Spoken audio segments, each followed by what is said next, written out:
Katerina Jaka watched the German soldiers flee. Streaming from the east, that's what she was seeing. Allied bombers flew above them. She thought they all might die, and then soon there was the silence of all the SS men. When the sun rose the next morning, it was the 1st of May, and they all sang the Internationale. They all sang the Internationale.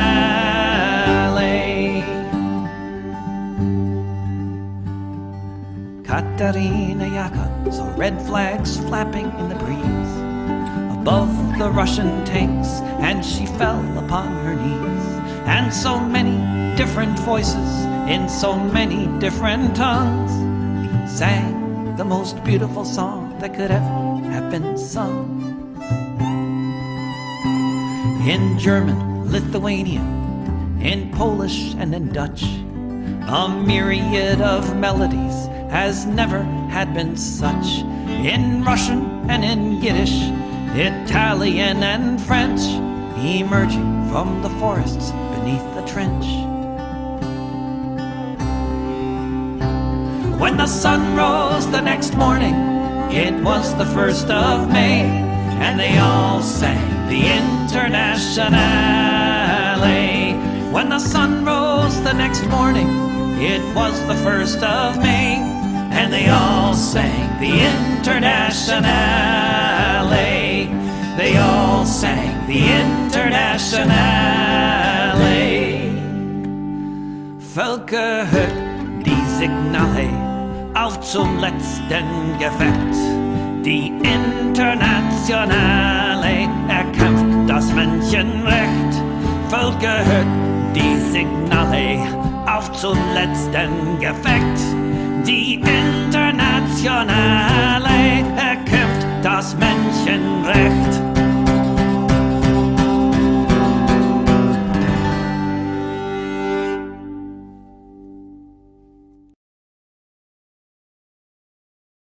Hello, and welcome to Revolutionary Socialist Review with Chris Driscoll and Rainer Shea. Hello, Rainer. How are you? Hello. What's going on this week? This week, more fires happened in California. Yeah. And then the sky's orange again.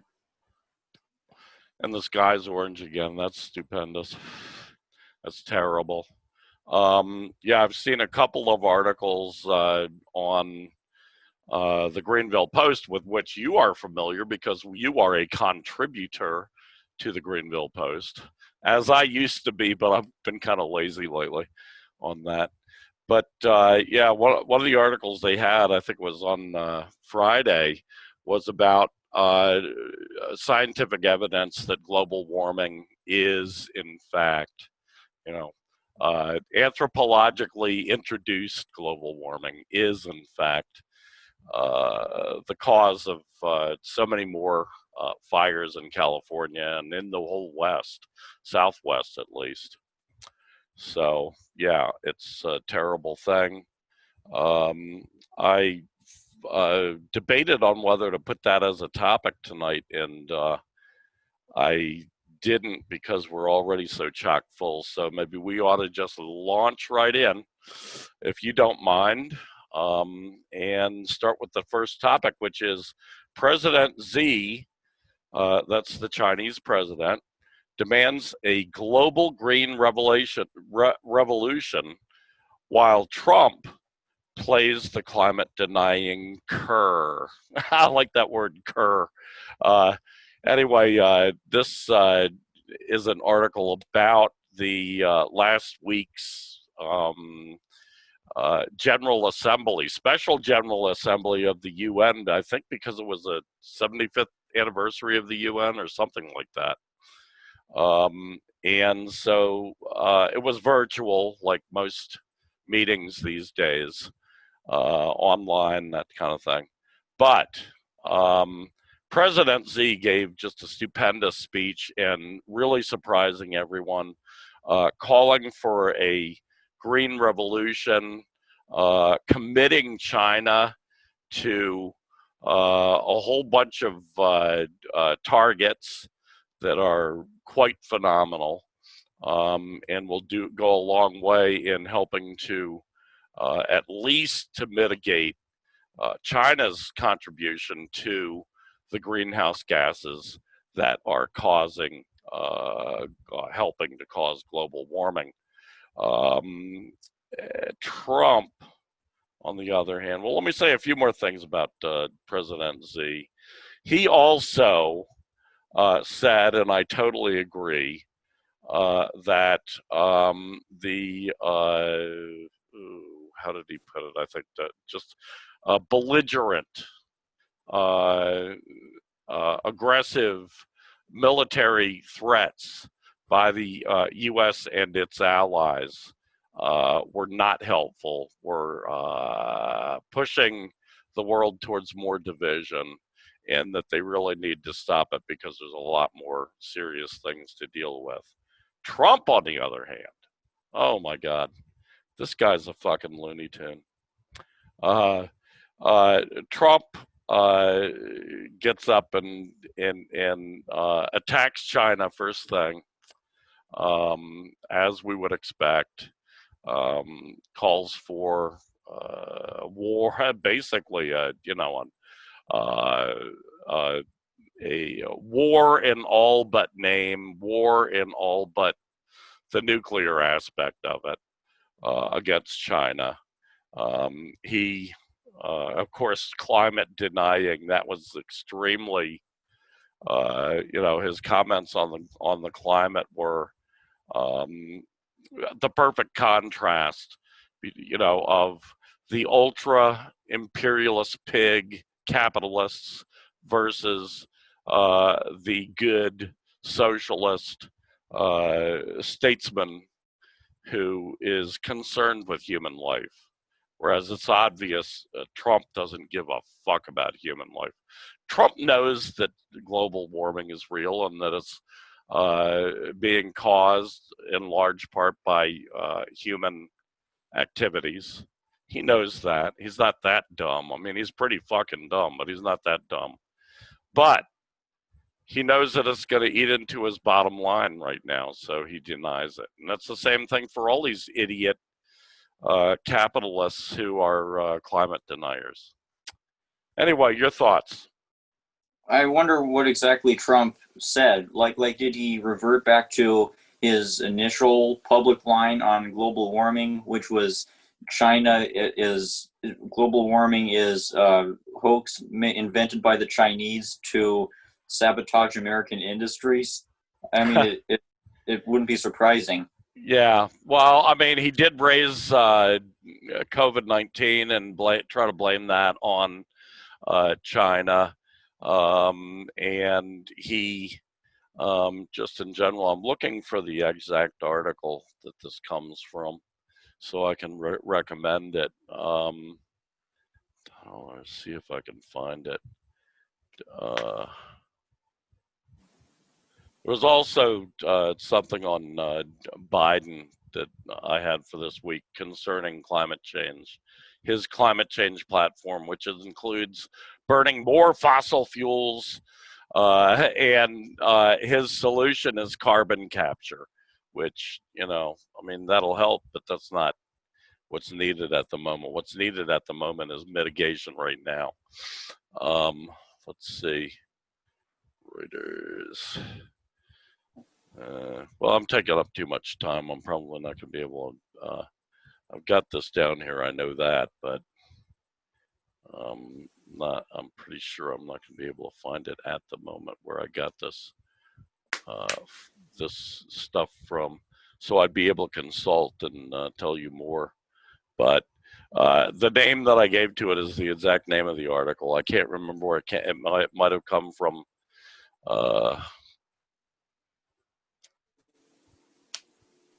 Mint Press, or I don't know. President Z demands global green revolution while Trump plays the climate denying cur. Actually, I think that was from the Greenville Post. Again, the Greenville Post. But I can't find. Well, of course not, because the Greenville Post. I've tried to look up the Greenville Post content, and the Google algorithm just doesn't show it typically. I don't know. I've typed in the Greenville Post, and the actual site does not show up. So Really? I mean, maybe it's different now, but it's hard to believe that the Greenville Were you Post spelling it right with an A instead of an E? You know, GREAN. I'm guessing not. This is freaky. It's like the Berenstein Bears versus Berenstain Bears. Not familiar with that. It's an internet thing. Oh, okay.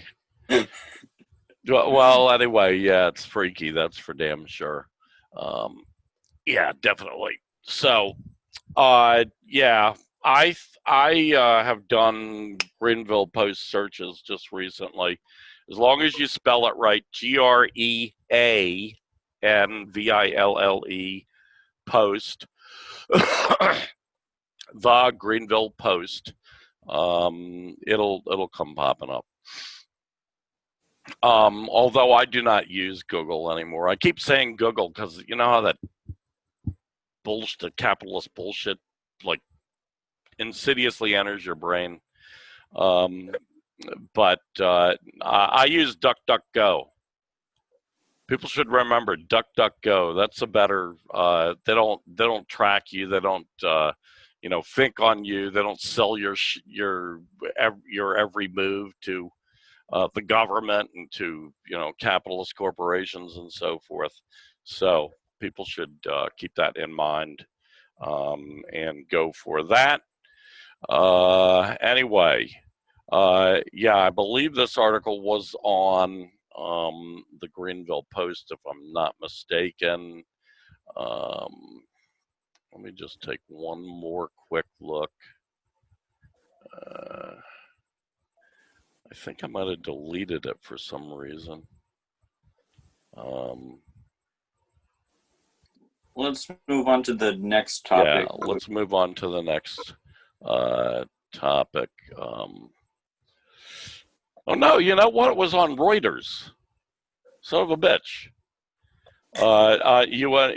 Reuters article. People can look up Reuters.com. That's a big news agency from Britain.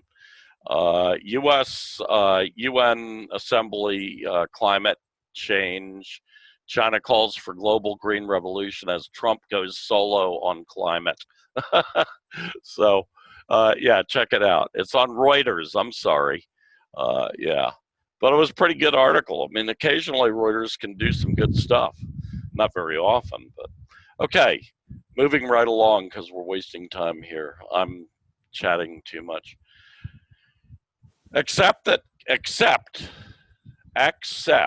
say that right, that capitalism can't save us from climate crisis and work to tear down the system. This is Rainer Shea's solution to the problem, and mine too. I'm looking at American culture and the culture of all these neoliberal countries that whose people have been so enamored. They're swimming in this ocean of capitalist cultural hegemony, and it's not intuitive for them to think outside of the system. So the system is able to stave off their urge to really take drastic action by feeding them this propaganda about how we can fix the climate by changing the system, about how we can apply various tweaks to capitalism, like the corporate Green New Deal that the Democrats have proposed, or like the GOP's climate plan, which I saw a headline a couple months ago. The GOP has a climate plan and it involves clean coal. So these are the types of BS solutions that the system feeds us. And well, I think what people need is a revolutionary line, and to have some knowledge on revolutionary theory, so that so that they can know how to proceed. I mean, there's a because it's not enough even to say you need to take drastic action, because somebody who's not sufficiently theoretically informed might start engaging in stupid, adventurous projects, like engaging in vandalism or violence that might set your movement back, or personally hurt you without having served a larger purpose. So before we engage in these types of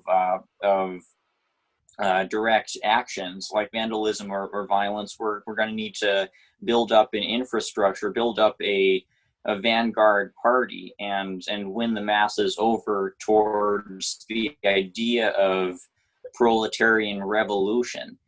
My article quotes an article from the Black Panther movement. I don't know the name of it, but it's the current Black Panther, and they lay out a vision for building dual power through creating alternative policing and service programs, and hopefully winning over some of the capitalist states' armed forces, like you've been talking about, so that we can move towards weakening the structure of the capitalist state, and ultimately basically waging a war of attrition, so that we can overthrow the state and replace it with a proletarian democracy. Yeah, the party you're referring to is the new African Black Panther Party. It's a really, I think, a pretty damn good organization. They identify as Maoists, but they're reasonable Maoists, in my opinion. And they call themselves the prison section because they had their roots in coming up doing prison work and or being prisoners. The guy who runs it, Rashid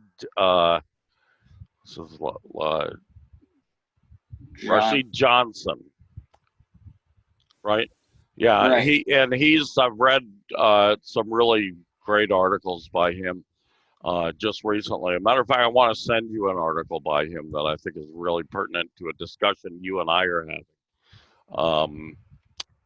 But yeah, it's I fully endorse this organization.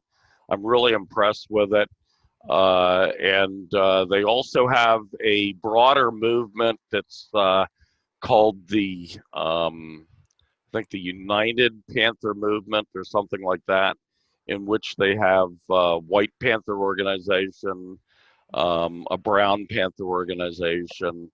So they have fraternal affiliations with others of like mind, of other nationalities, so to speak. And yeah, anyway, it was the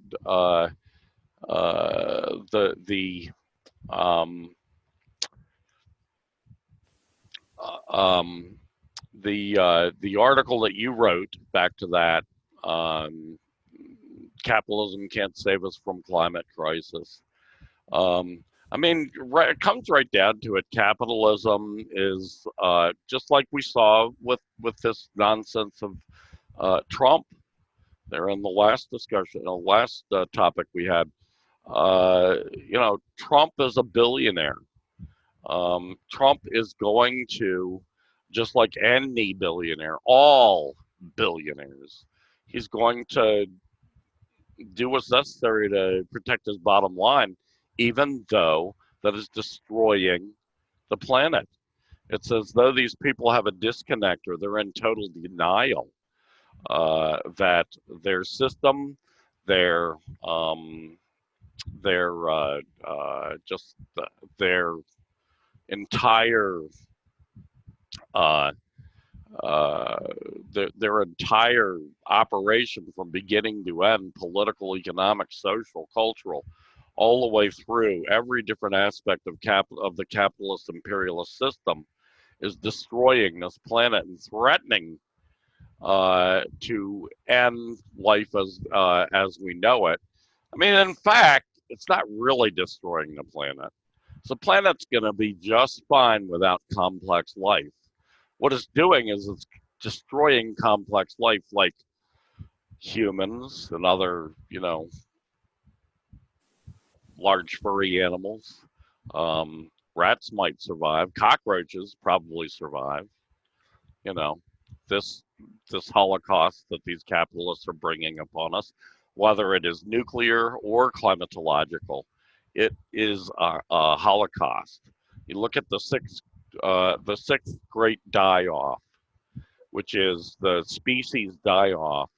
The sixth time this has happened in Earth's history, but it's the first time it's happened because of human activity. I mean, we're seeing the greatest rate of species die-off in recorded history, and in the kind of history we can decipher from geological, from like ice cores, taking ice cores, from taking uh, uh, uh, lake cores. It's phenomenally bad what's going on right now, and there's a way to save this. I do not believe this bullshit that we're past, past the time where the Earth can be saved. I just do not believe that, and I think that science backs me up that it's not true. But we're approaching that. We could get there if we go on for 50 or 100 more years. So we've got to stop it now. Not to mention, the threat of nuclear war that the capitalist imperialists bring to us every fucking day, which could wipe us out tomorrow. So anyway, yeah. It's quite disturbing. I think we need to do more on this. I've been kind of negligent in recent times in studying this, but or in bringing this issue up on the show. But we will improve on that because it's absolutely necessary right now. President Z and President Trump both remind us of that in totally different ways. Okay. BLM, Black Lives Matter. Breonna Taylor, the Breonna Taylor grand jury verdict came out a couple of weeks ago. I talked a little bit about it on last week's show, but the protests around that have continued, and the fallout around that has continued. It's not going anywhere, and it's spread to many different cities, not just Louisville, Kentucky, for sure. And for instance, Atlanta, I think it was, they had a huge demo. In New York, the marchers went across I think it was the Brooklyn Bridge, and shut down the bridge until the cops came and rousted them out. So yeah, things are definitely happening there. Meanwhile, in the Black Lives Matter movement, a new study has come out showing that hundreds of vehicle ramming attacks mark the new norm in America's civil unrest. This is a disturbing aspect where I think it was something like 9 of those were police ramming into protesters, and at least 100 more were civilian, right-wing nuts, probably, ramming into protesters. That's I think a development that we should keep an eye on. Also, I reported last week about the uh, Party for Socialism and Liberation anti-racist organizers who were arrested and still in jail, charged with kidnapping of all things. Well, they have, I think it was on Friday, they were released on bond, on bail. And they're still developing the movement, calling for drop the charges now because all the charges are still there. It just means that for the time being, these four innocent communists are out of jail, but the pigs are still going after them. So that's the latest kind of a roundup of a few things I thought were most important in the Black Lives Matter movement this week. However, a lot more went on, believe me. It's just like, as I mentioned last week, it's hard to keep up with it all. Rainer? Yes, it's hard to keep up. This it's been more than 4 straight months of this escalating social unrest, and you know what we've in this last week or so we've seen how the police have been targeting communists, and how now we see how there's this violence, both in the form of vigilantes and in the form of the state with these police cars, all these dozens of people using cars to as weapons.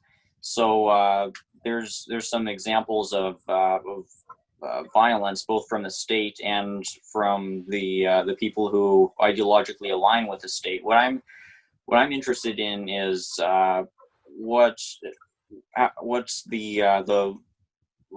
happened with Trump's project to arrest people using unmarked federal agents and vehicles. It was such an alarming story in July when they used Gestapo style tactics in Portland, and then I saw a headline that this move from this type of mass arrest tactic from the DHS is coming to a city near you. Have you seen other examples of them normalizing this tactic? Yes, in Louisville, Kentucky, as a matter of fact. Also in Denver, there were a few, but they were back then. I think that they've kind of cooled out because people started figuring out that the more they did that, the more the Trump regime cracked down in a Gestapo style, the more people were coming out. That was definitely the way it turned out in Portland. And so they started figuring out that they were actually causing, bigger demonstrations. They use their entire mass media that they own, the billionaires own it. They use their entire mass media to try to squelch knowledge of this movement, but I'm pretty sure it's still reaching tens of millions of people, because tens of millions of people have participated in it since the murder of George Floyd back in late May, I believe it was. So, yeah, I think for the time being, they've backed off a little bit. I haven't heard any more lately about this tactic going on. If we do, we'll talk about it. We'll report it. But I haven't heard much more. So, anyway, next topic. Topic number 4. Wow, we're breezing right along tonight. That's good. The dollar will crash in 2021. U.S. should brace for a double-dip recession, economist warns. Now, this is a major economist. I talked about him once before. Let me see if I can find the article exactly. But this is a major economist. I think that he worked for the one of the Bush administrations. And here it is. The article is from RT America, and you can get it. Let me go down here. You can get the article. Let's see here. Now, where did it go?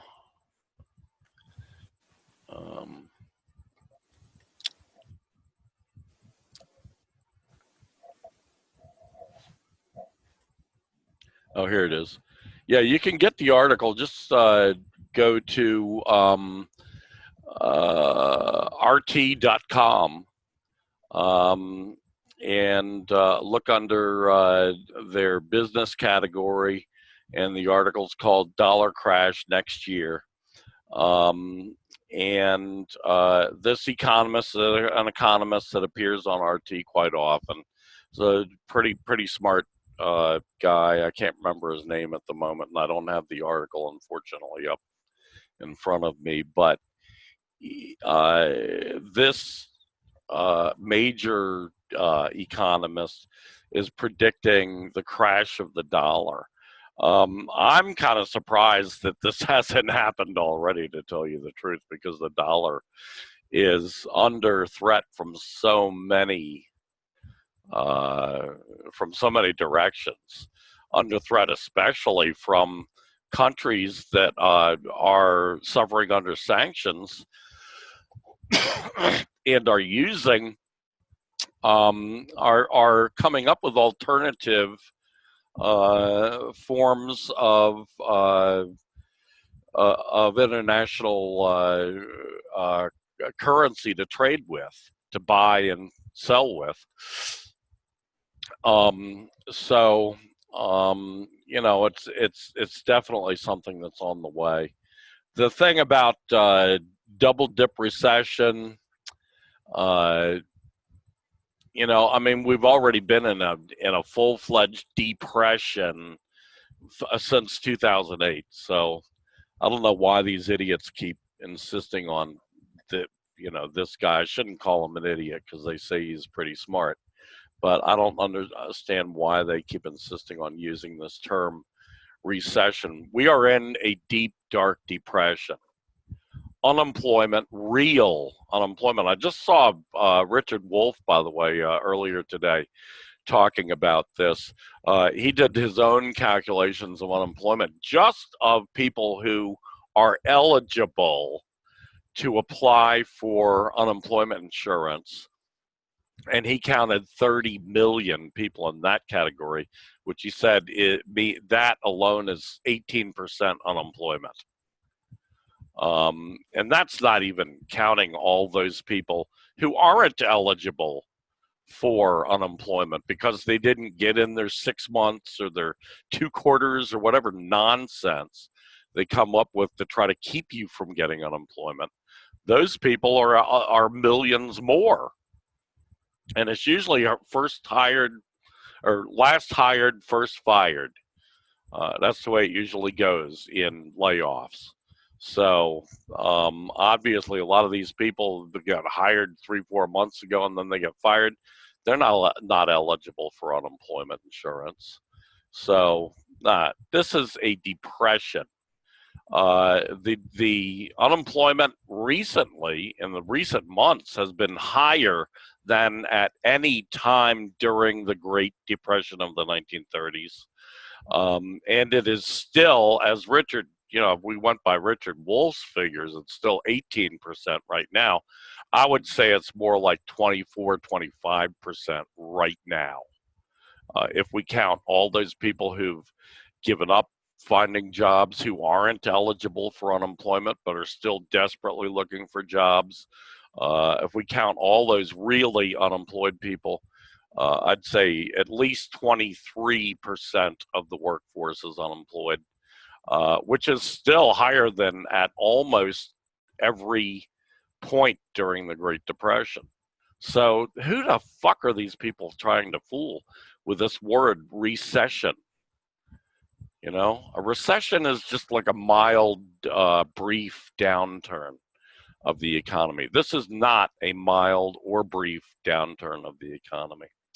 Okay, Rainer, what are your thoughts? Yeah. Well, when you explain it, when you tally up the numbers and explain how 1/4 of the U.S. adult population is unemployed, and how incredible this is, what huge implications this has for the just how big the economic ruin the United States is facing. It does make me wonder why the word recession is still so normalized within our language. I mean, I guess depression is considered too dramatic, even for the most well-informed analysts like this person, and the and it's no wonder why the mainstream, the political and media establishment seem to pretty much consistently use recession over depression. It helps feed into their preferred narrative about how the U.S. is in recovery, or recovery is just around the corner. I've been paying attention to Trump's line about the economy, and in July, Trump said something along the lines of the economy is doing excellently, and now Trump and Trump's backers in the political and media establishment are taking up the line that our president built up an incredible, unprecedented American economy, and if we reelect him, he's going to build it all up. This is just a little dip. That's all the fault of China's coronavirus, and China shot us with a nuclear missile that was filled with coronaviruses, and they and they've sprayed all across the United States, and that's why over 200,000 Americans are dead from COVID-19 now, and why we're in the worst depression in a century now. Yeah. So next year it's going to get even harder for them to deny. And after the dollar crashes, I've been hearing discourse about when the dollar will crash, and I've gotten the sense from it that after the dollar crashes is when really a new wave of destabilization and fascist takeover will take place, and when the state will crack down in order to try to quell a huge unrest. Right. So next on the list, U.S. federal judge halts Trump administration's TikTok ban. China will defend TikTok's right to the end. TikTok's rights to the end. That comes from a Global Times editorial from this morning. So just put Global Times into your favorite search engine. I'm gonna stop saying Google. I like DuckDuckGo. And look for today's editorial on the Global Times. But this U.S. judge yesterday put a halt to the Trump administration's TikTok ban, which was to have gone into effect last night. That was the deadline, the time when it was supposed to go into effect. So, for the time being, at least, the Trump administration has been thwarted, and that's really good news. No matter what, as we've talked about in the past, China is not going to allow the American regime, the Trump regime, to pirate TikTok out from under them, at least the American part of TikTok. TikTok's actually a global company, so it's all over. but the Americans are trying to steal the American assets of TikTok, and it ain't gonna happen. We reported a couple of weeks ago about that deal that might come through with Oracle software, Larry Ellison's Oracle, the samurai dude. You remember that? Yeah, I mean, for the time being, the TikTok may not have to go that route because, there's still a chance that courts will smash the Trump administration's diktat, which they should, because this is illegal. It's piracy, as we've talked about in the past. So, Rainer, thoughts? Oh, yeah. It sounds like there's not really a sense of consensus around the legitimacy of Trump's attempt at piracy, including not within the Western imperialist sphere, because Trump has been with this move has really been lashing out in ways that are reactive, and I think he's really reacting to the specter of a collapse for the American economy and an implosion of American industry. We were just talking about how the U.S. dollar is months away from collapsing, and with moves like this, Trump is trying to consolidate or steal productive forces and resources, so that the U.S. will hopefully be better off. And the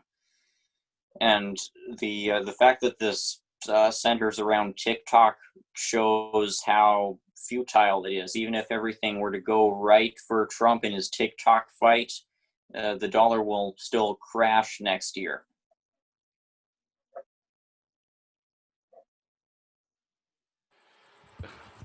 Yes, it will.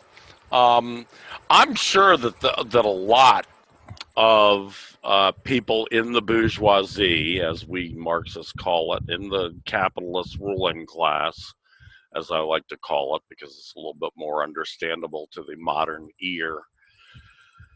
I'm sure that a lot of them are quite concerned with the precedent that this sets. To have a president, this has never happened before, to my knowledge, in all the history, unless a country had, unless the country, the Americans, had declared war on another country. Then, yes, you confiscate or you freeze or you don't let trade happen with the enemy's companies. But the United States is not at war. It has not declared war. I mean, the United States is waging war, but it's an undeclared hybrid asymmetrical war. I've explained that term numerous times on the show in the past, so I'm not going to bother explaining it again. But, let us know if you think we should. So, let's see. I think that the precedent is scary even to most bourgeois figures, most ruling class figures, because of what it says. It says that the government could, pirate anybody's stuff, productive property or otherwise, to your personal property even. So it's a bad precedent. Anyway, next on our list, American cultural psychosis and anti-Chinese war propaganda. Fits well, I think, with the last topic. This one is another article, a great article, I thought. Great analysis by Rainer Shea. Take it away, buddy.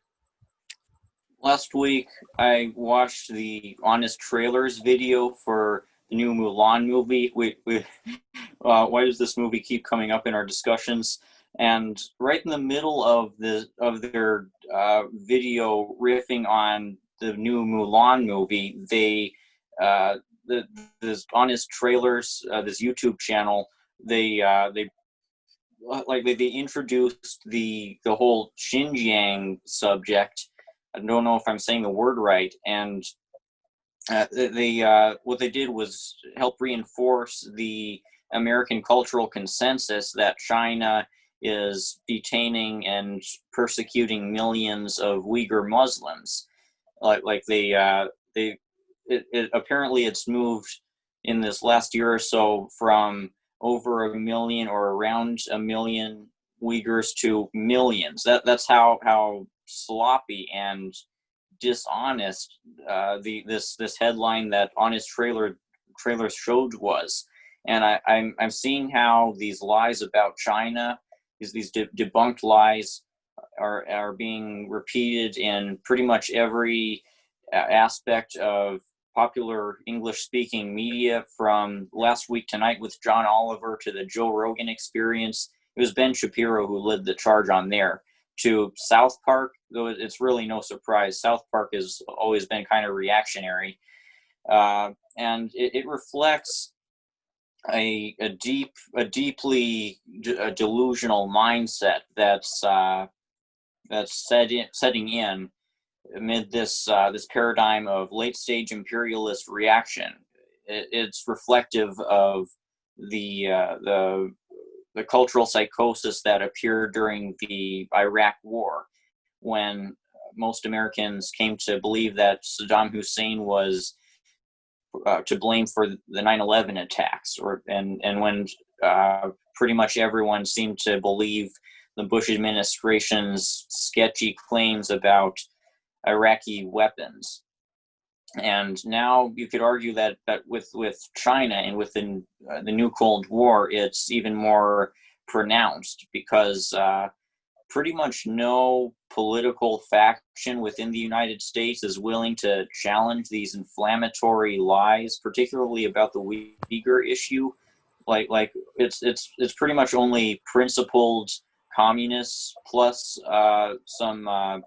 some principled left-leaning journalists at the Gray Zone who are setting the record straight and confronting the people who peddled these lies, and it has to do really with opportunism, because it seems like most factions of the left here are willing to go along with since it furthers their goal to delegitimize the Communist Party of China.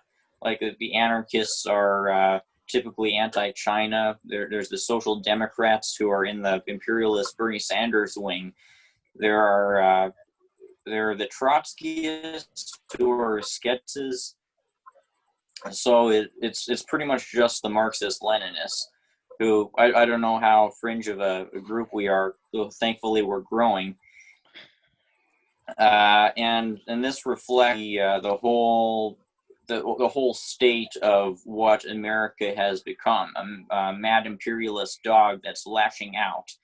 And our hope is socialist revolution, but the horror of our situation is that because lies like the ones I've mentioned have become so broadly accepted, and there's such a near consensus within our culture, I think this blunts the rise of proletarian consciousness. How can you build a movement with a coherent revolutionary line when pretty much all of your political factions are willing to repeat U.S. State Department propaganda that helps with this hybrid asymmetrical warfare?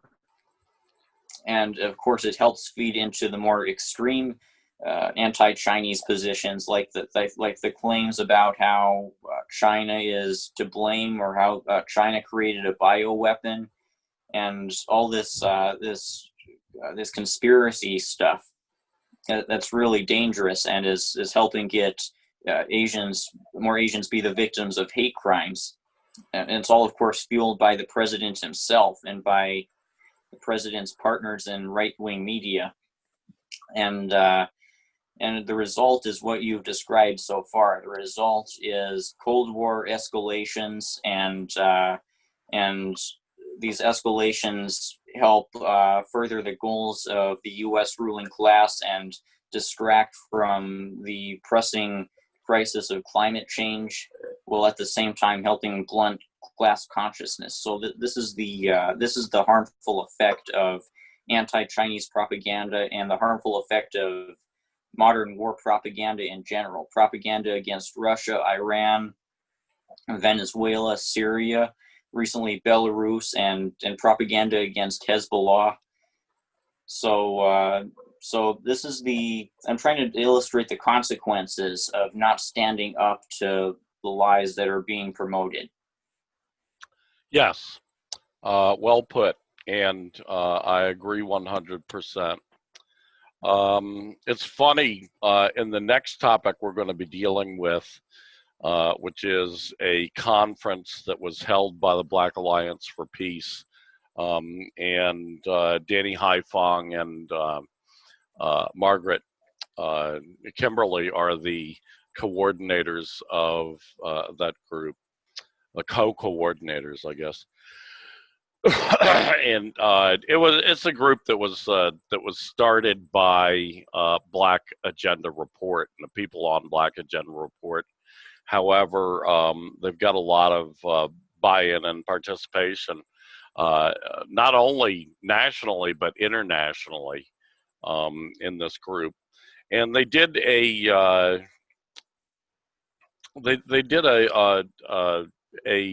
online webinar, online conference last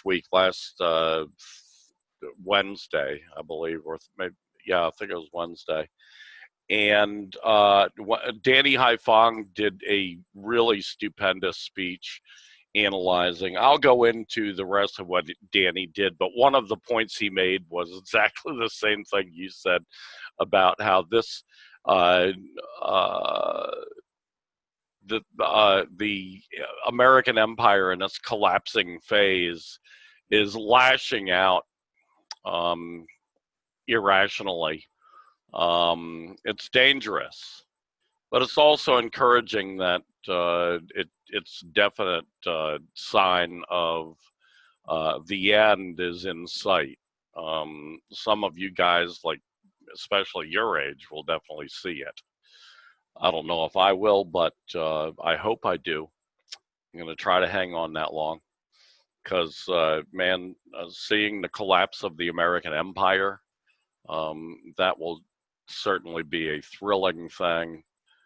We can finally take our country back and put it in order, put it in democracy for a change, put it in socialism, put it under the control of the working class, grant self-determination.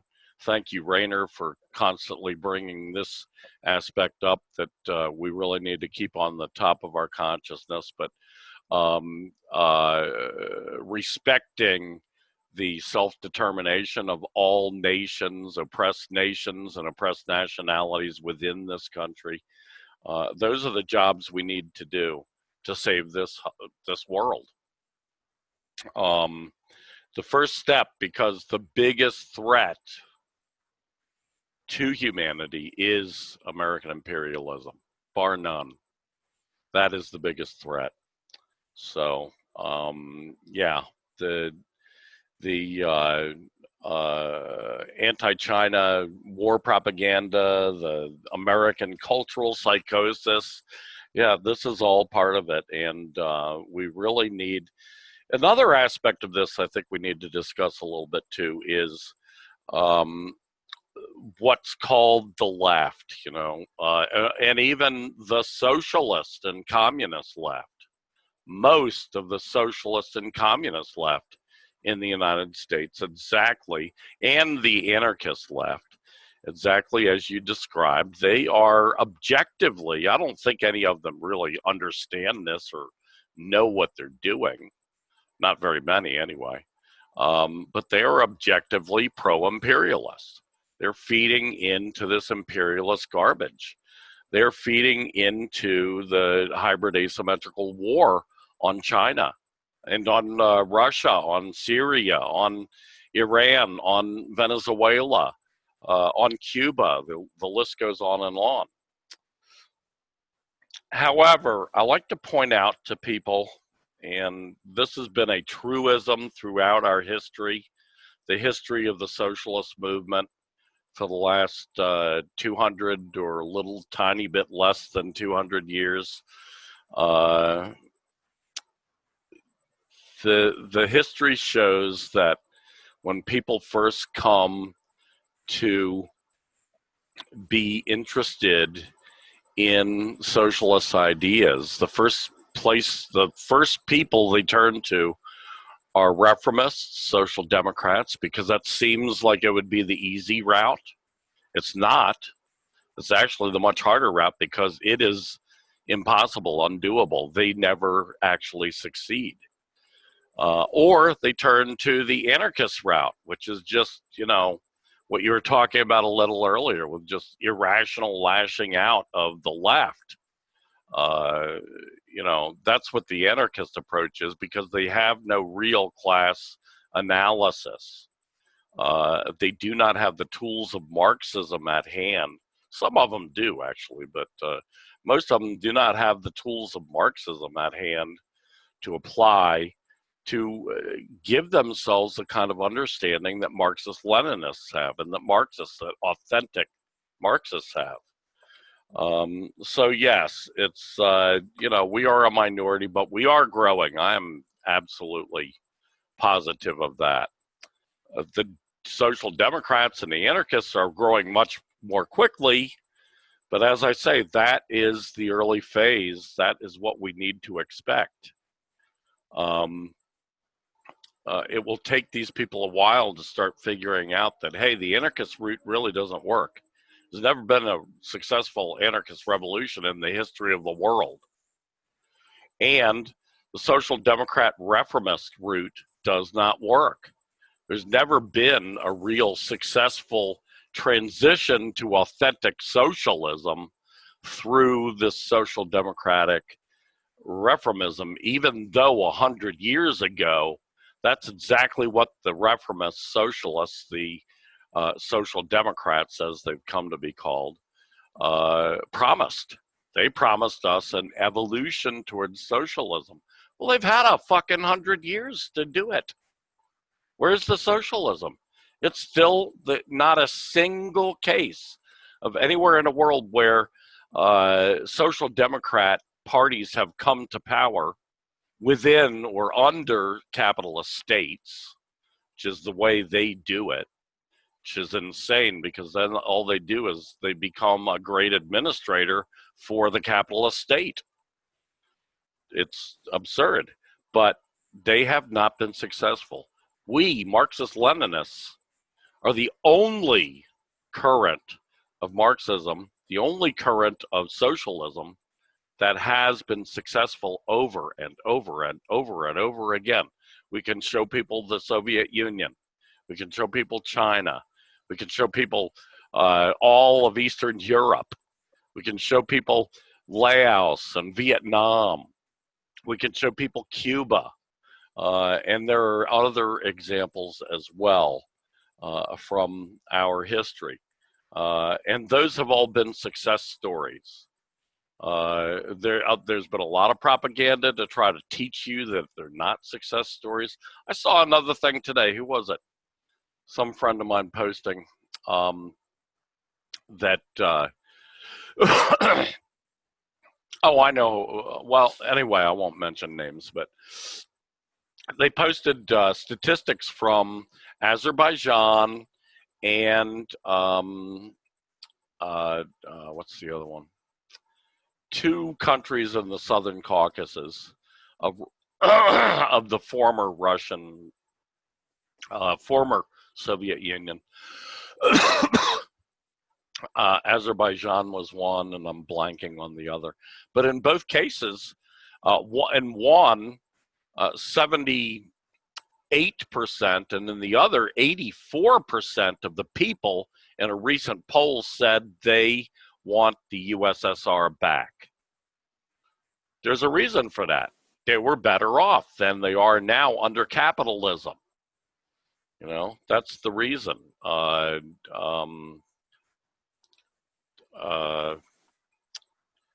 So anyway, it's those are my thoughts. Communist, real, authentic communist organizations, Marxist-Leninist organizations are not going to grow first thing as soon as there's a radicalization. We're going to grow later on. I always think of the model of the Soviet, of the Russian and the Soviet revolutions in 1917. In January of 1917, the Social Democratic parties and the anarchist organizations in the Russian Empire were growing by leaps and bounds. They were huge. And the poor little Bolshevik party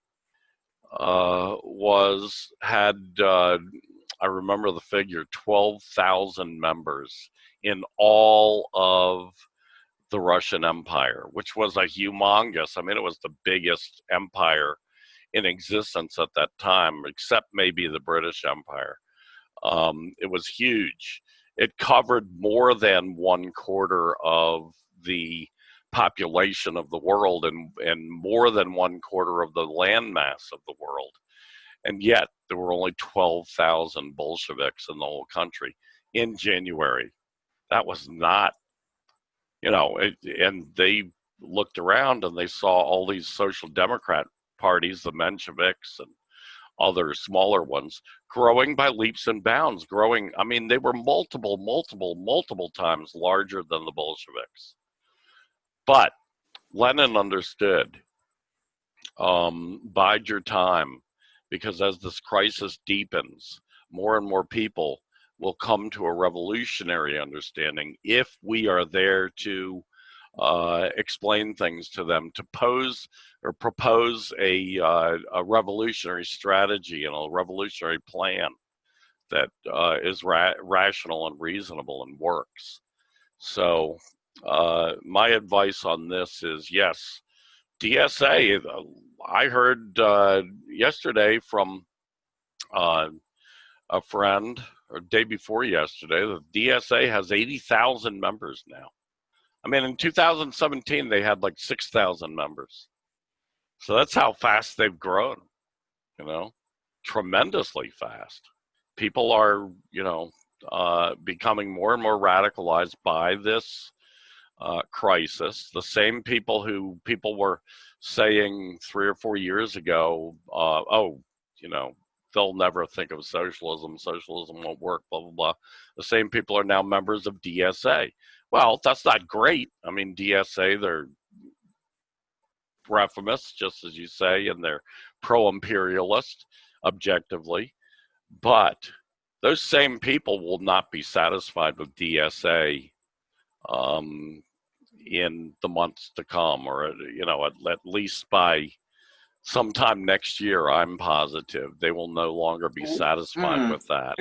There's where it gets tricky, because there's the thing about imperialism is the people within countries that benefit from imperialism, they have kind of an alignment of interests with the bourgeoisie, and Stalin and other communists of his time assessed something called social fascist theory. You must have heard. I know you've heard about it, where a certain segment of the working class is willing to align with reformist forces that will ultimately go along with the reactionary and repressive actions of the more right-leaning facets of the ruling class. Like in Germany, it was Social Democrats who approved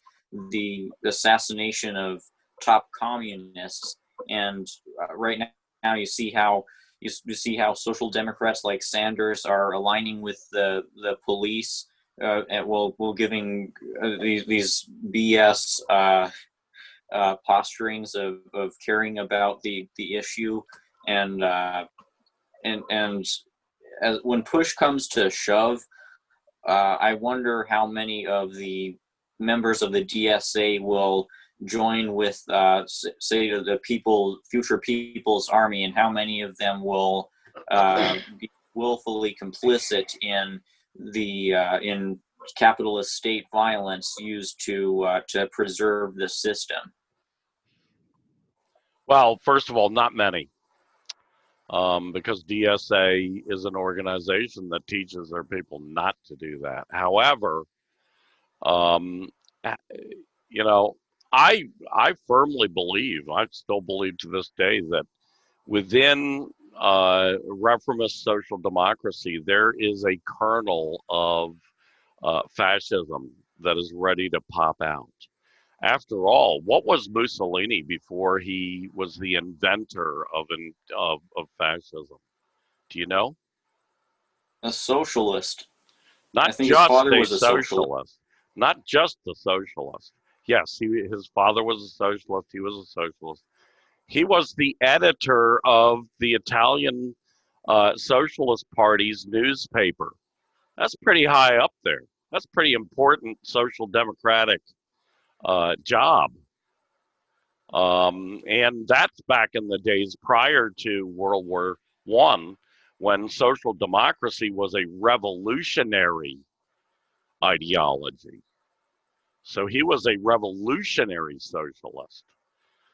But when World War I came, and a certain segment of the working class sided with their own bourgeoisies against workers in other countries, which is what happened to a lot of people in the Italian Socialist Party, even though they had been trained Marxists and had been, committed to revolutionary internationalism.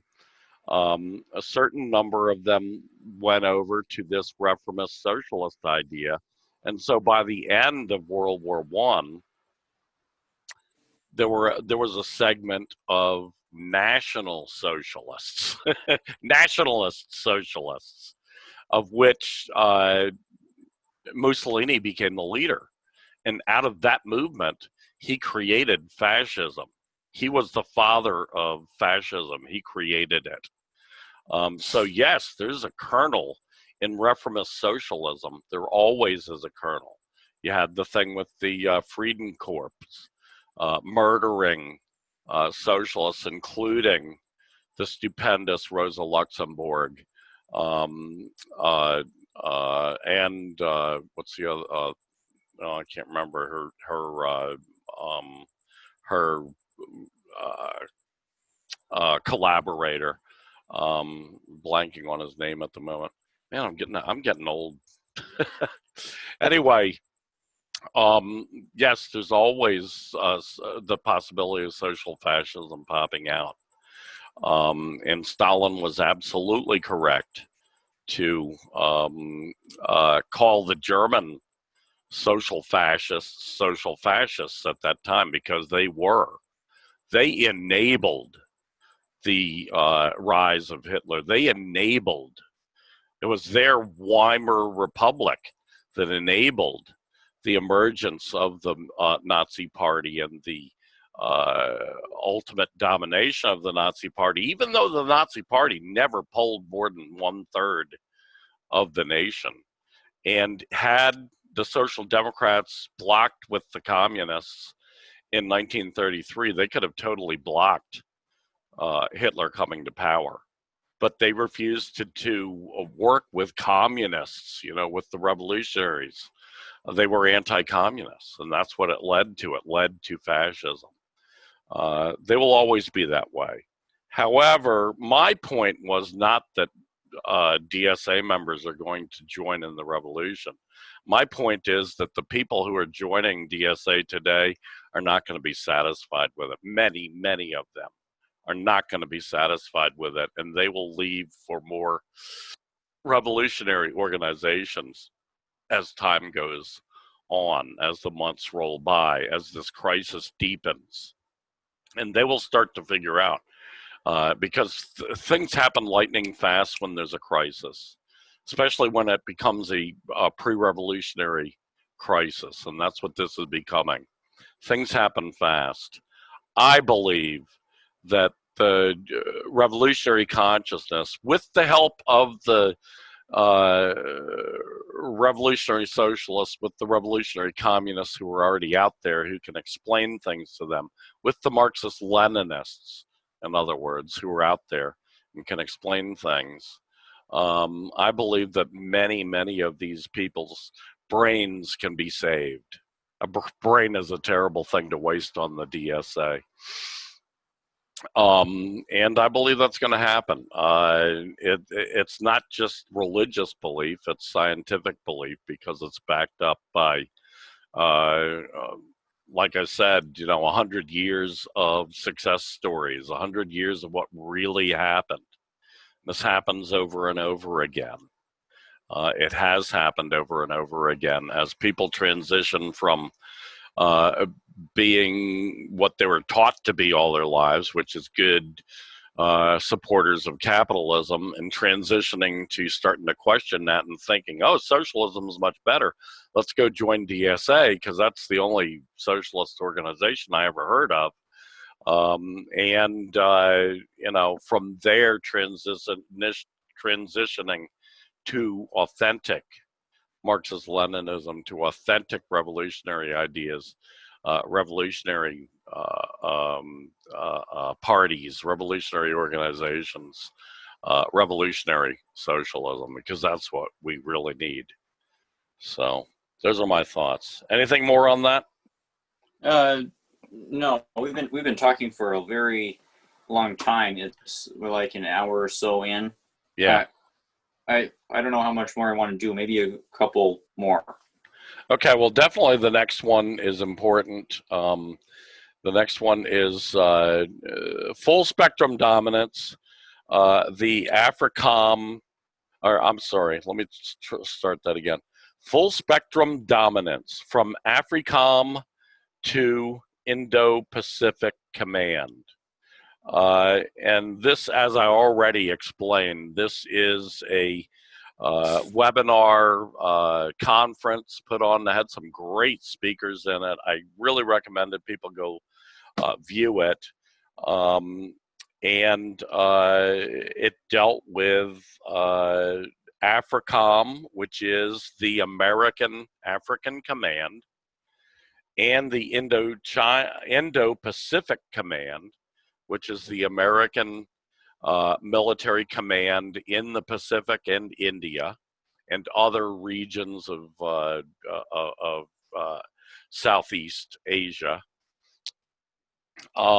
It was just a stupendous learning experience. I mean, I didn't learn a whole lot because I already know this stuff, but I think almost anybody would learn, and I did learn from watching this webinar. Anyway, I wanted to feature Danny Haifong's speech during this. It was, in my opinion, brilliant. Exactly what needed to be said. Danny started off talking about the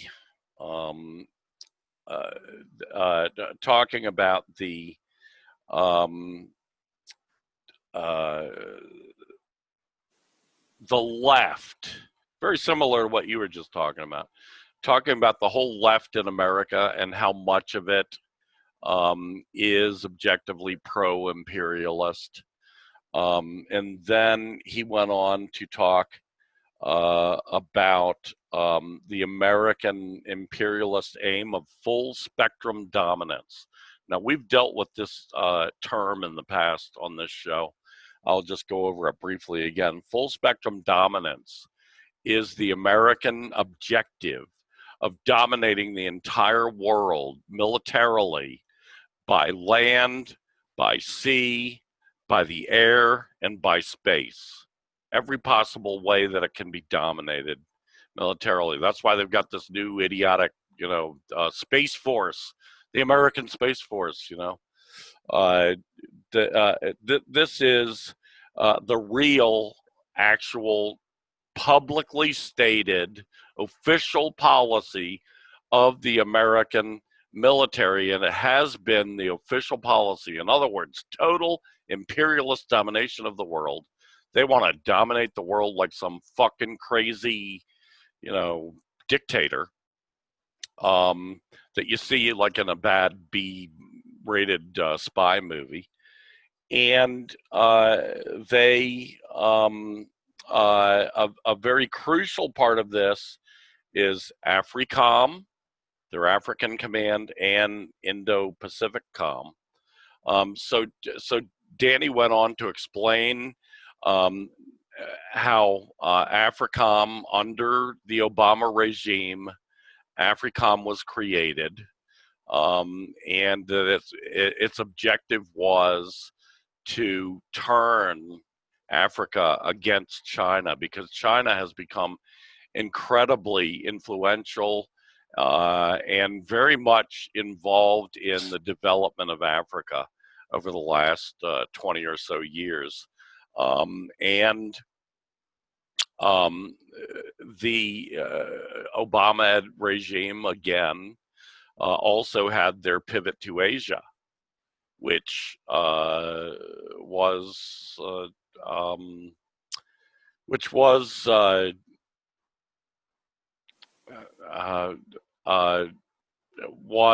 the American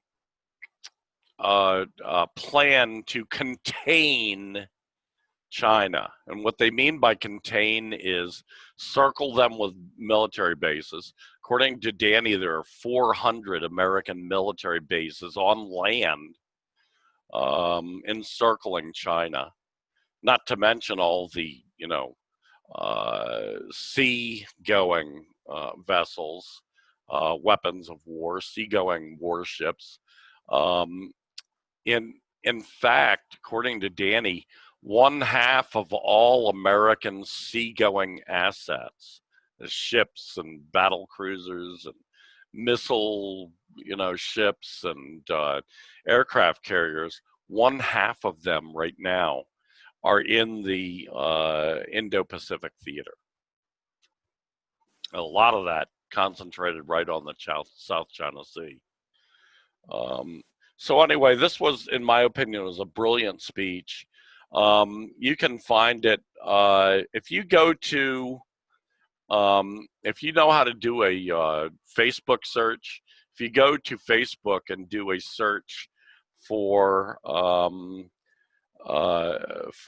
Black Alliance for Peace, and then on the Black Alliance for Peace Facebook page, look for the video Full Spectrum Dominance from AFRICOM to Indo-Pacific Command. Or you could just do a Google search for Full Spectrum Dominance, from AFRICOM to Indo-Pacific Command.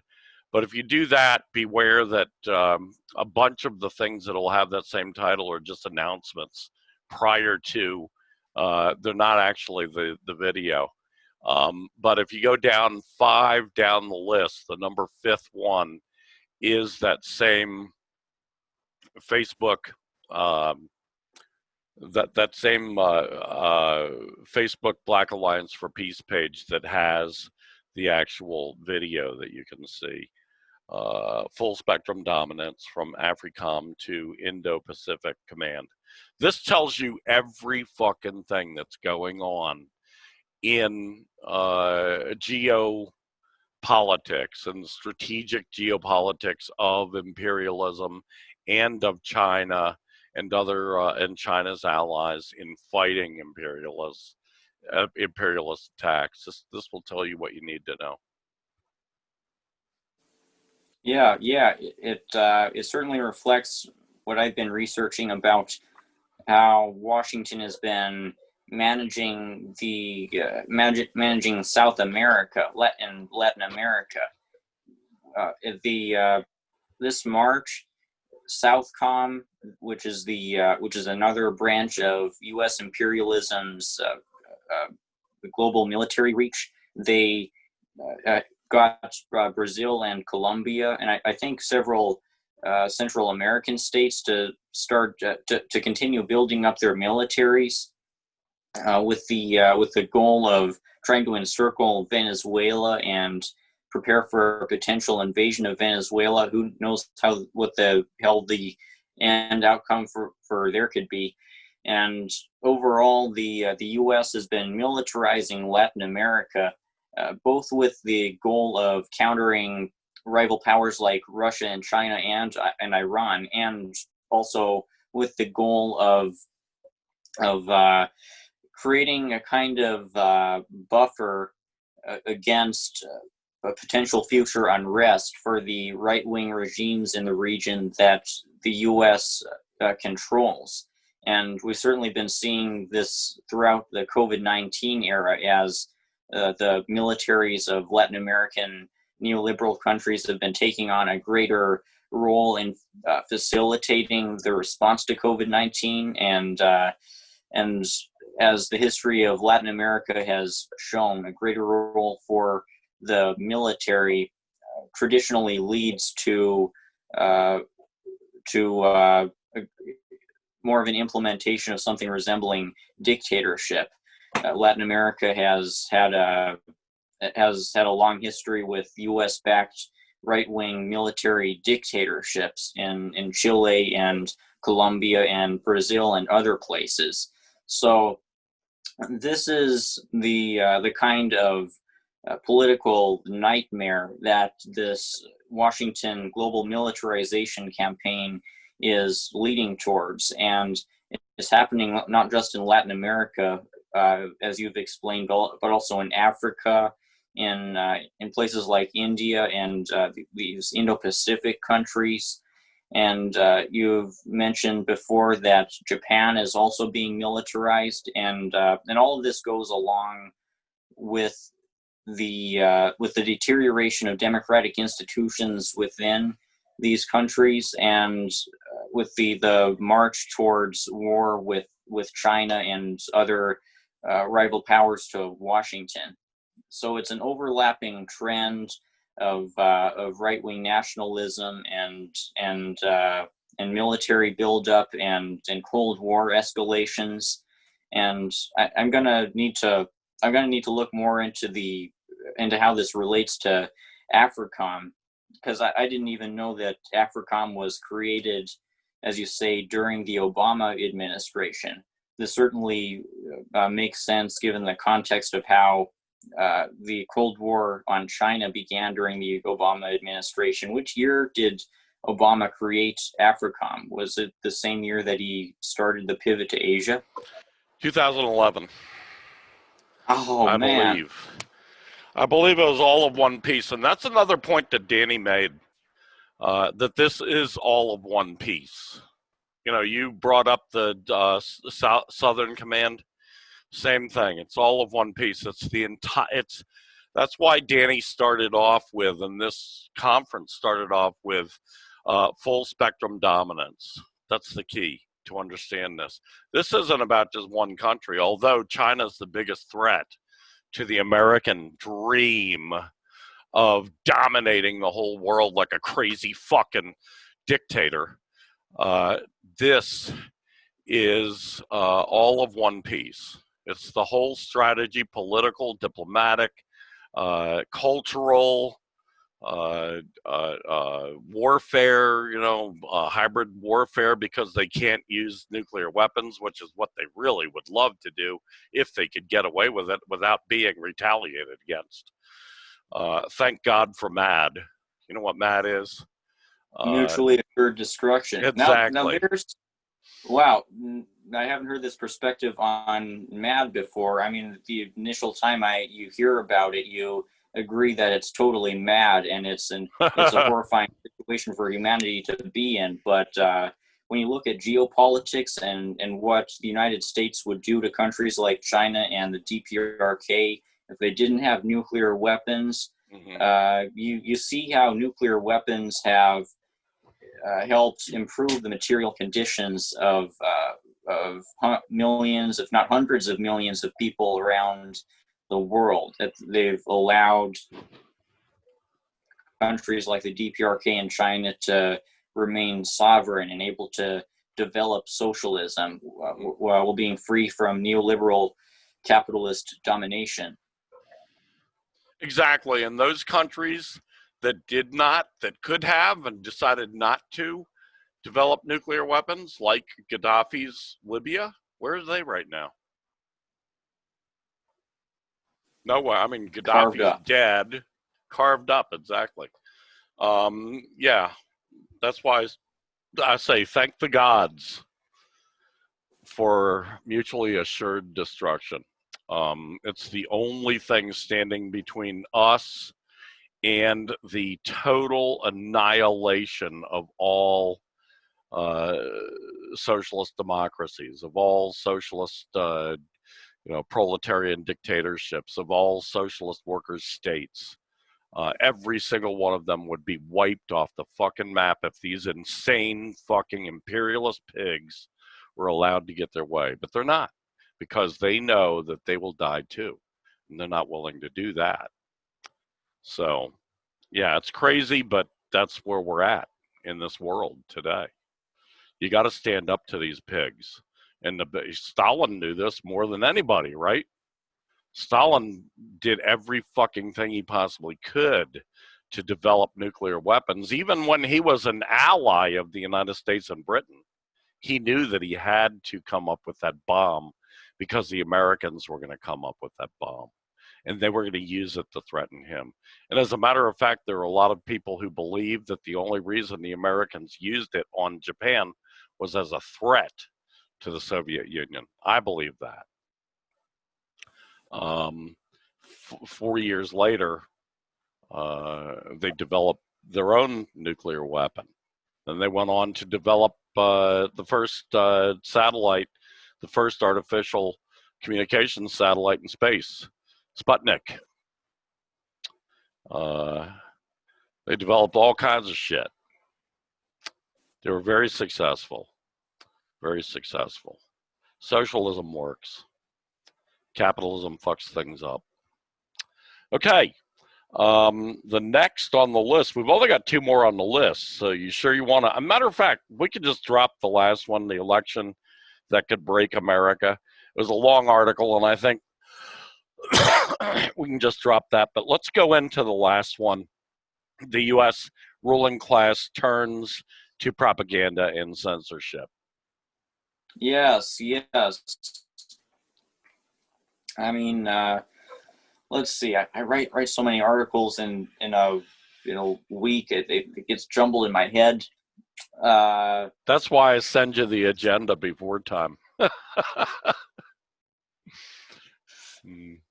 Yeah, I'm. If you're drawing a blank on this, I at least I know the ideas behind it, which are that the U.S. ruling class is responding to all these destabilizing factors in society by escalating propaganda and censorship. But actually, it's coming back to me now. The thesis of my article is that as the foundations of U.S. capitalism fall out, and as the popular consensus for the idea that capitalism and imperialism are beneficial to the masses get degraded, and as the economy continues to collapse, the U.S. is resorting to propaganda and censorship to keep consent manufactured. I mean, you've mentioned that the foundations for U.S. capitalism have essentially been in the process of falling out for 12 full years now since the depression began in 2008, and in this last year, the huge deteriorations of living standards have taken place. Apparently, 14 times more children in the U.S. are now don't always have something to eat, and hunger is tripled, and at least half the population can be considered in poverty, and it's going to get worse, a lot worse next year with the collapse of the dollar. So to maintain full spectrum dominance over the internal U.S. population, the ruling class is trying to cut off people from information that conflicts with the ideology behind U.S. imperialism.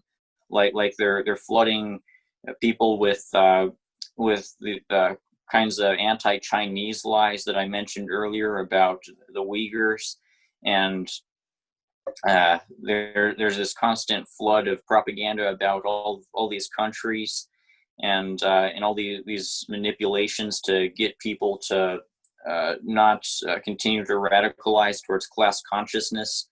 And this propaganda campaign, facilitated by the CIA, largely from behind the scenes, is accompanied by a project where the intelligence agencies, in collaboration with the big tech companies that control the flow of online information, are constantly cutting off more and more dissenting journalism, like banning people from these platforms and deleting content, and making it harder for search engine algorithms to bring people to disfavored sites.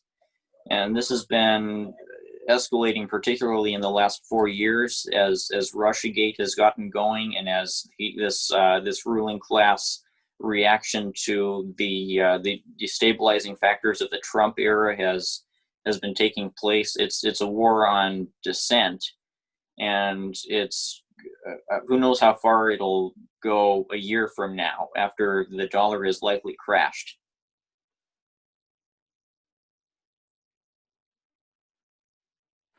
Yes. Well put, and it's a scary thing, isn't it? However, here's something that I fear out of all this.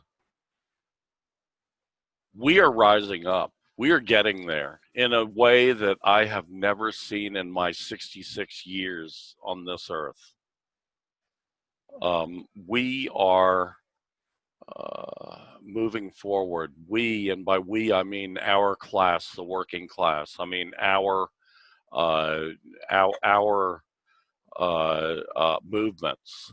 I mean, in particular, the ideas of socialism and the ideas, which as I said before, will become more popular now that this crisis is deepening. The ideas of revolutionary socialism, of communism, of Marxism, Leninism. We need to do, as Marxist-Leninists, we need to do everything in our power to reach out and to find ways to talk to people that do an end run around the CIA and the State Department and the Trump regime, or the Obama regime, or the Biden regime, if such a thing comes. Because the biggest problem we're going to have is demoralization, based not on the truth, on what's actually happening, but based on what our perception of what is happening is, because we've allowed ourselves to be dragged by the nose, led by the nose by the overwhelming capitalist media, the capitalist media that controls 95% of everything we see, hear, read, watch on internet, on newspapers, on TV, on radio, broadcast, and cable, and satellite. Every possible way that we get information, we're getting this bogus fake news that you just described. And we have to be weary, damned weary, especially the Marxist-Leninists out there. We have to be very weary of allowing ourselves to be led by the nose by this propaganda that you mentioned, that you describe, and of not allowing ourselves to become demoralized at exactly the time when we should be the most excited and thrilled, at the time that we should be reaching out and doing energetic work, reaching out to these newly radicalized, newly socialistized masses, and making sure that they understand the difference between social democracy, which has never worked, anarchism, which has never created a revolution in its entire fucking history, and revolutionary socialism, which has 100 years of success stories to point to. Even little Cuba, 90 miles off the shores of the American state, American nation, American continent, even little Cuba has a higher longevity rate, a higher life, a longer lifetime on average than America does. America, the richest country in the world. Problem with America is it's the richest country in the world, but the working class shares very little in those riches. Don't let yourself be fooled into thinking that the American working class is bought off. That's bullshit.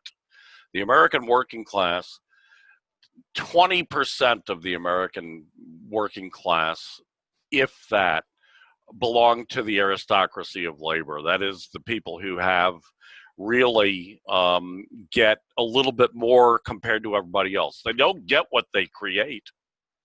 As Marx proves, even those people, they do not get what they create. They do not get all the surplus value that they create in the jobs they do. But they have been bought off simply as Lenin described it. Lenin said of the labor aristocracy, they'd been bought off by crumbs from the ruling class table. That's what they've been bought off by. But that's 20% of the working class. And yes, most of those people are white, Euro-American workers. Most of the labor aristocracy. As we know, the ruling class uses racism to divide us. But don't allow them to divide us. The fact of the matter is that if 20% of the working class have been bought off and they've been bourgeoisified or petty bourgeoisified, that leaves the large majority of the working class, 80%, and it leaves even the large majority of Euro-American working class not being bought off, being deprived, and being pushed lower and lower and lower as time goes on, because the standards of living are getting worse. And in this last year, especially, they've gotten tremendously worse. And especially since the COVID-19 started, they've gotten really drastically worse. That's the reality. That's what's really happening in America. But as you say, brilliantly, that's not the perception that the capitalist ruling class mass media is trying to present to us. They're trying to present some fucking, rose-colored glasses, primrose path bullshit about this being, just a bump in the economy. We'll recover as soon as this COVID-19 is over. And good old Trump, he's going to bring out the inoculations for COVID-19 before the election, supposedly in an article I read today. In fact, Russia has already created a successful, highly successful, well-tested COVID-19 vaccine that everybody should have a chance to use right now. And Russia would be willing to license that to American companies so American companies could start producing it, but Trump won't let them. The bourgeoisie won't let them. So anyway, that's it for me, unless you have anything other to say, any final bits of wisdom. Well, where do you, what do you think that it's 20% who are in the aristocracy? You're referring to people like police officers, certain government workers, like the maybe people who are closer to middle management, or is the term white collar workers? I wonder where you got this number, because it sounds well. I get that number. I get that number from the Bureau of Labor Statistics, because those Bureau of Labor Statistics is real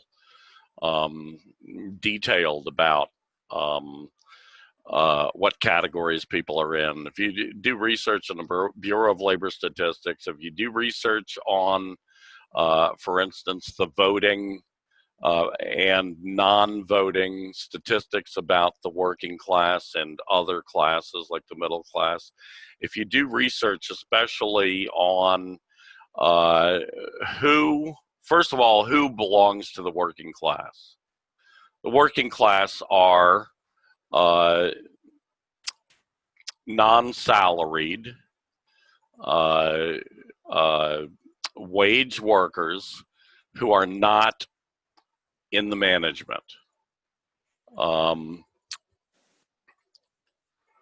People in the management, Trump came up with a great term, which I've been using actually longer than him, the managerial class, because that's what the middle class in America really is. It's the managerial class. And the managerial class constitutes about a quarter of the population. Of course, the bourgeoisie constitutes like 1/10 of 1% of the population. So that's the upper class, the ruling class, the capitalist class. The middle class, or the managerial class, as I call it, and you can find out exactly how many workers in the American workforce are managerial. That is, foremen, supervisors, managers, and executives. Those are the broad categories of the managerial class, plus business owners, even small business owners. Small business owners are managerial because they, even if they're just managing themselves, are managers. So that's 25%. And then about 5% are in what we call the lumpen proletariat. They're literally, Marx's term lumpen proletariat means the broken proletariat. Okay, that's where people like police officers and other kinds of thugs, hired thugs, belong. They're in the lumpen.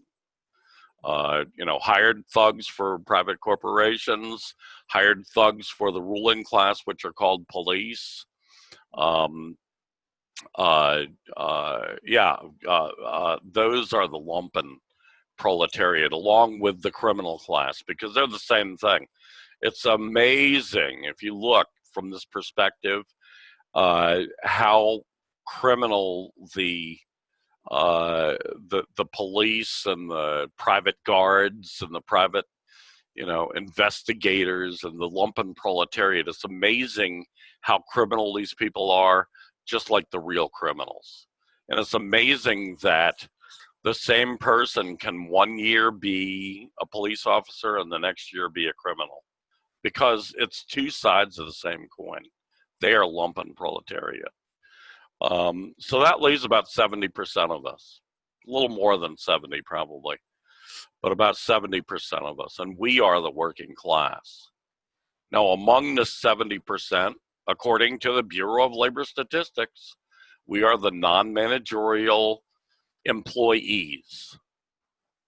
Among the 70%, about 20% of that 70%, you can do the math, but about 20% of the 70% are in the bought off category. No more than that, probably a little bit less. Lenin didn't think it was quite so high, but Lenin didn't really, you know, the term of labor aristocracy has grown since Lenin's time. When Lenin was talking about this, he was just talking about Social Democrat Party hacks, party officials, and union officials, you know, labor union officials. That's all that he was talking about. That those people were bought off, and that then they misled the Social Democratic members of Social Democratic organizations or members of unions along this bad path as well. But Lenin was really just talking about these misleaders when he talked about the labor aristocracy. Well, it's come to the point now where we see that, yeah, that the actual bought off members of our class is larger than that. It includes people in a whole bunch of categories of more well-paid, more highly paid, or more ideologically fucked up, bourgeoisified workers. So I'd say a fair estimate is about 20% of the of our class is in that category. Yeah. Well, there's the proportion who are, you can really argue, are in a labor aristocracy, and you know, the book Settlers, as I've read through it, it doesn't argue that there's never been a white proletariat. It really argues that there's always been not just the component of the labor aristocracy minority, but also the component of all these broad masses of settlers who, due to the colonial project, they've kind of bought into the colonial project, believing that it can materially help them, and this has objectively been the case, like screwing over colonized people for so that this imperialist project can annex more land and expand itself. And what I'm saying is it's complicated and multi-layered. The amount of people in this country who you can argue have been bought off or have sold out to some extent, and there continues to be a great discrepancy between white people and black and brown and native people, and how much money they have. So I think that the capitalist accelerationism is going to have to increase even more, and that things are going to get even worse in order for all these people who have sold out to a certain extent to get onto the side of the revolution and radicalize more. And this is what we've discussed. As this crisis continues, people are moving first towards social democracy and anarchism, and then hopefully towards revolutionary socialism. Yeah. And, you know, the reason I still haven't read this book, although I started today reading The Settlers, and already I'm disturbed by a lot of Saki's approach, because I think it's a divisive approach. It's an approach that ignores a lot of facts. At one time, you could say, 100 years ago, you could say, yes, the working class, the white working class was pretty well bought off, almost the whole class. Not all of it, because, even then there were lots of white workers who were not racists, who were not supportive of the imperialist wars and so forth. But today, especially since Vietnam, that number of the white working class that has become totally disenchanted with imperialism, totally disenchanted with imperialist wars, and it has grown and grown and grown phenomenally in a way that I never believed I'd see in my lifetime. Till today, yes, are there working class people who are bought off? Fuck, my two little sisters are fascists, outright fascists. Trumpers, I'm guessing. Huh? Oh, And total Trumpers. Yeah, and they're both working class. They have absolutely no reason to support Trump or no reason to support imperialism. Actually, my one sister's a little bit weird because she does not support a lot of the imperialist wars. But, of course, Trump says he doesn't too. And a lot of the reason that the few workers, and I say few because it was only few working class people who actually voted for Trump, because all the statistical analysis shows that. And I've seen several, authoritative academic studies that prove that the working class, in its great majority, and even most of the white working class, did not vote for Trump. Now, these people, they try to fool around with figures. They try to lump in large parts of the middle class, the managerial class, with the working class. And of course, the managerial class votes in huge numbers. Like 80, 90% of the managerial class votes every election, every federal election. And yes, among the managerial class, 70% of the managerial class voted for Trump last time. Remember, they're only like 20 to 25% of the population, but they, in enormous amounts, they voted. So yes, those white, workers who are not working class, they voted for Trump. And a small section of the authentic working class who are part of the labor aristocracy who've been bought off, they voted for Trump. Some of them, at least, a third of them did. The other 2/3 voted for that asswipe Hillary Clinton, which is just as bad, everywhere as bad, and in some ways worse. But yeah, the overwhelming majority of working class people, including the overwhelming majority, or at least a large, significant majority of Anglo working class, did not vote for Trump, did not vote for Hillary Clinton. I like to call her Hitlery, for Hillary Clinton. They didn't vote at all. Because 80% of us in the working class don't vote. And that there's mountains of statistical information that proves that.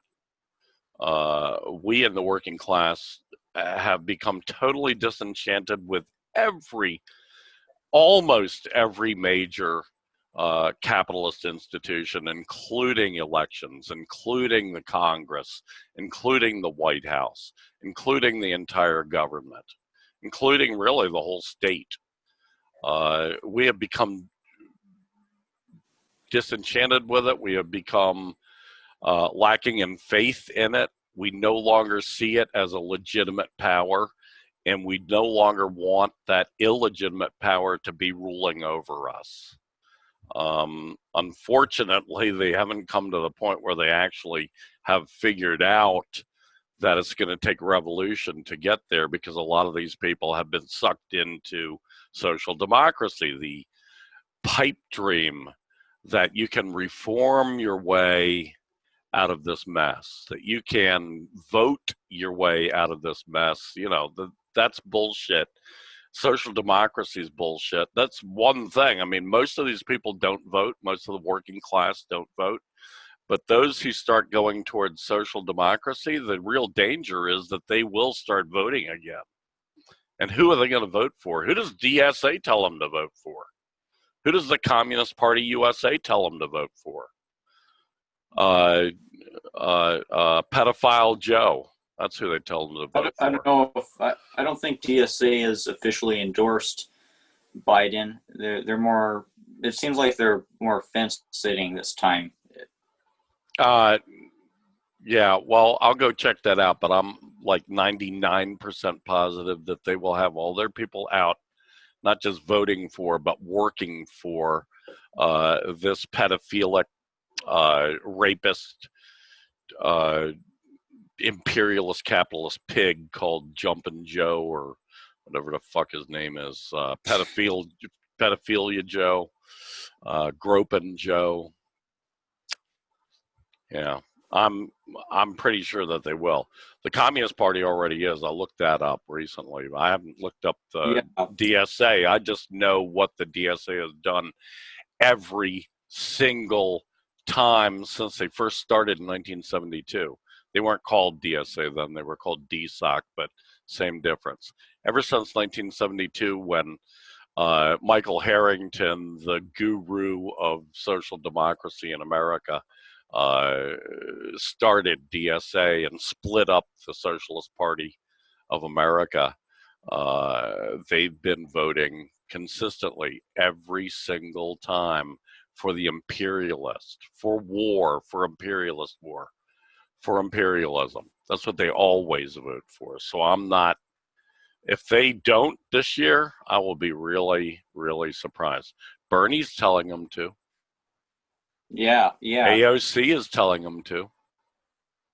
Yeah. So anyway, anything else? Good discussion. Yeah, very substantial. Nothing else to say. Great. Let's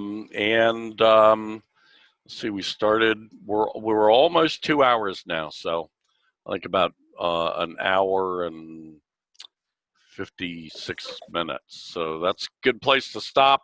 Thank everyone, all our watchers on YouTube, all our listeners on other venues.